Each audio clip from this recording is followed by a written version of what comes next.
Hello বন্ধুরা, তোমরা সবাই ভালো আছো? আমি ভালো আছি, না থাকলেও আছি। তাই তোমাদের আমি কিছু বলতে চাই। আমাকে তোমরা সবসময় জিজ্ঞেস করো কী হয়েছে, আমার লেখাটা তো তোমরা দেখো, বুঝ জিজ্ঞেস করো। তারপর তোমাদের আশীর্বাদ আমার কিচ্ছু অভাব নেই, আমার সব কিছুই পরিপূর্ণ।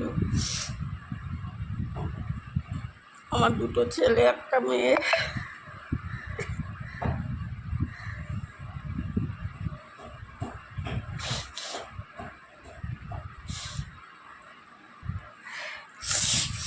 যাই হোক, যে কোনো কারণে হোক, আমার মেয়েটা আমাকে খুব বুড়ি বুঝেছে। আমার ভেতরটা খুলে খুলে খায়। হয়তো তোমরা বলো সমাধান করো, সমাধান করলেও সমাধান হবে না।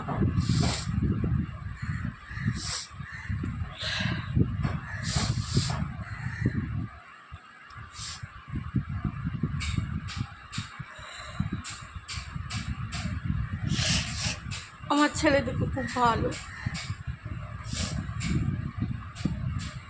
বউ দুটো খুব ভালো, একটা জিনিসই খুব ঘুরে ঘুরে খায়। আমি ভালো মা হতে পারলাম না, আমি খুব খারাপ, আমি হিংসুটে, আমি হিংসা করি।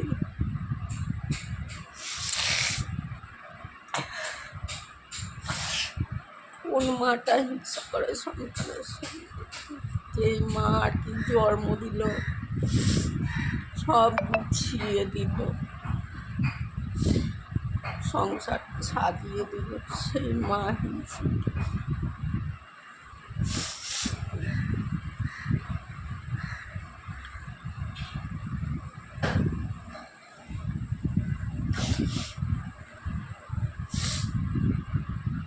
তাই বছরে একটা দিন আমি ষষ্ঠীতে খুব আর কি আয়োজন করতাম।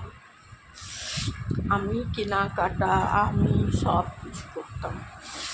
কাকে কী দেবো না দেবো, কে কী খেতে ভালোবাসে না বাসে,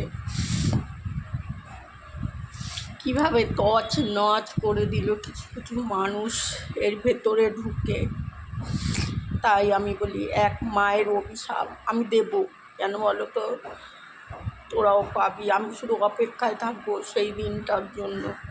তোমরা বন্ধুরা আমাকে ভালো বলো বা মন্দ বলো, আমি খাই দাই, আমি সব করি, কিন্তু আমার ভেতরটা খুবই খারাপ সবসময়।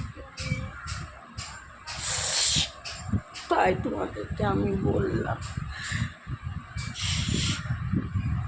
কালকের দিনে ষষ্ঠী আছে,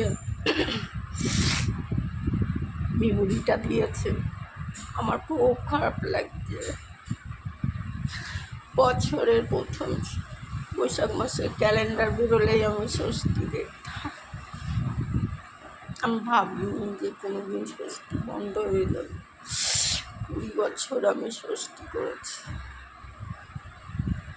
থাকে না। ওর দাদুর বাড়িতে ওর বাবা বাড়ি করে দিয়েছে, সেই বাড়িতেই থাকে।